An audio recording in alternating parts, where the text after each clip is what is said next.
이번 1184에서 베일에 쌓여있던 부르의 어린 시절과 여러 복선이 마침내 수면 위로 드러났습니다. 이를 통해 부르의 검은 수염 마샬 디 티치와 같은 대베일족일 것이라는 가설은 한층 더 견고해졌고 사실상 하나의 거대한 흐름으로 완성되었습니다. 하지만 이번에 공개된 부르의 과거를 보면 우리가 티치보다 더욱 강력하게 주목해야 할 인물이 있습니다. 그자는 바로 전 해군 대장이자 현재 검은 수염의 적단의 일원인 쿠잔입니다. 오다스미 작중에서 핵심 인물의 혈연관계를 숨겨둘 때 쓰는 가장 클래식하면서도 확실한 방법은 대놓고 똑같이 그리기입니다. 그 대표적인 전례가 바로 롤로노와 조로입니다.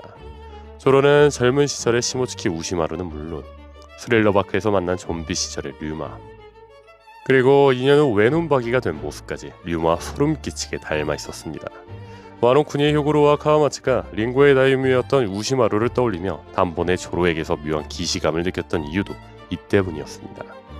그리고 결국 조로가 시모츠키 가문의 직계 핏줄이라는 사실이 원작 설정을 통해 공식적으로 증명되었습니다. 이 공식을 부룩과 쿠잔에게 대입하면 두 사람이 한 핏줄이라는 사실은 필연에 가깝게 다가옵니다.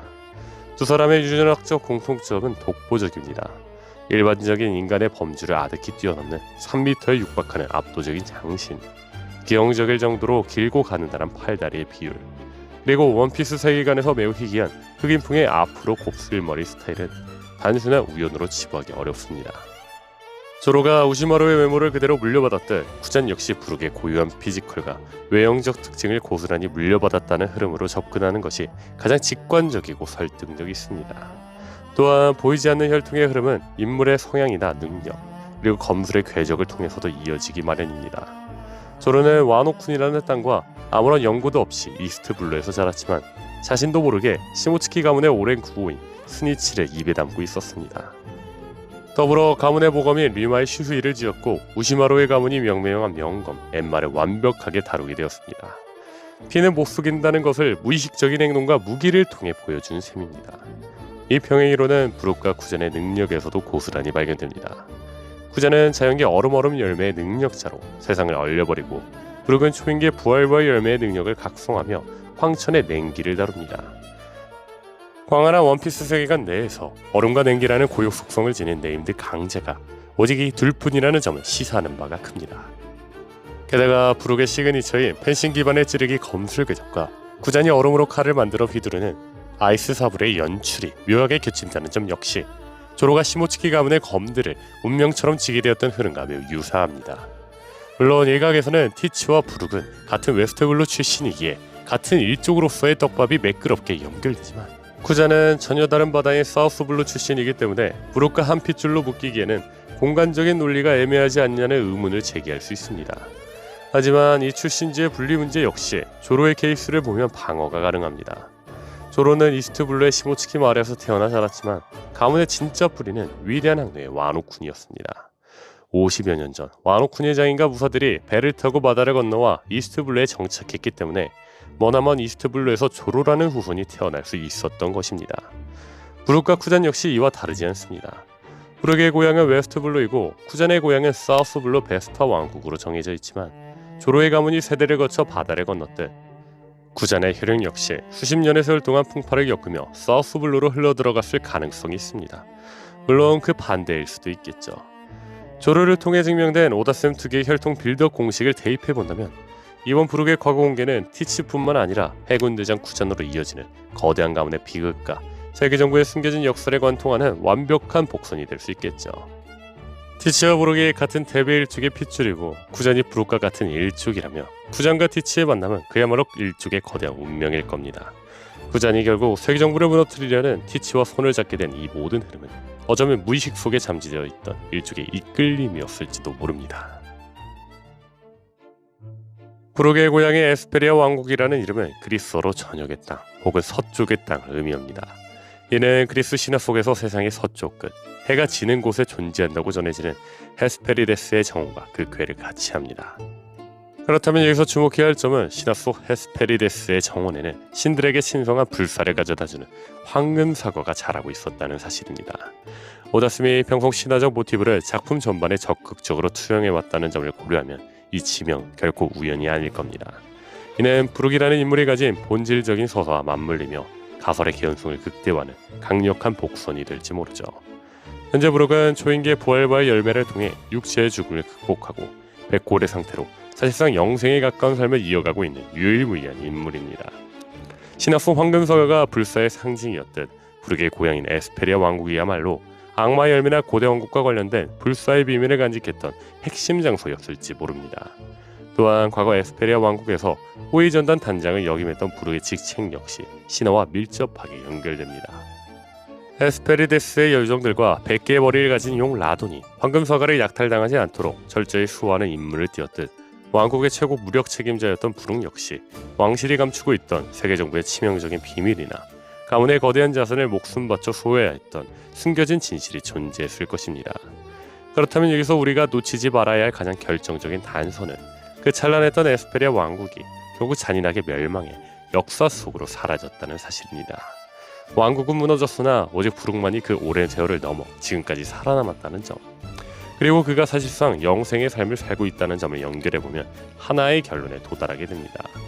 바로 브룩이 에스페리아 왕국이 목숨 걸고 수호하던 불사의 상징, 즉 부활과의 열매를 먹음으로써 왕국의 멸망 속에서 유일하게 살아남은 최후의 생존자일지 모른다는 가설입니다. 원작에서 에스페리아 왕국의 루덴 왕과 브룩이 보여준 관계가 그 누구보다 각별했던 만큼 왕국의 비극적인 멸망 직전 루덴 왕은 근위대장이자 가장 신뢰하는 벗이었던 브룩에게 마지막 유지를 남겼을 가능성이 큽니다. 왕국의 가장 치명적인 비밀이자 자산인 부활부의 열매를 넘겨주며 세계정부의 위협으로부터 가문의 불사의 혈통과 지켜야 할 비밀을 품고 어떻게든 살아남아 미래로 이어달라는 눈물의 부탁이었을 수 있다는 거죠. 결국 브룩이 해적이 되기 전 먹었던 이 열매는 단순한 우연의 산물이 아니라 멸망해가는 에스페리아 왕국과 루덴 왕이 미래의 새벽을 향해 던진 최후의 황금사과였던 거 아닐까요? 이번 1184화를 통해 오다스미 최종장을 앞둔 시점에서 브룩의 과거를 저는 향후 세계정부의 정점인 이무와의 최종전에서 브룩의 부활바의 열매 능력이 판도를 뒤집을 핵심 열쇠로 작용할 수 있기 때문이라 생각합니다. 현재 이무는 인간의 영혼을 유린하고 어둠과 심연을 지배하는 절대적인 권능을 보여주고 있습니다.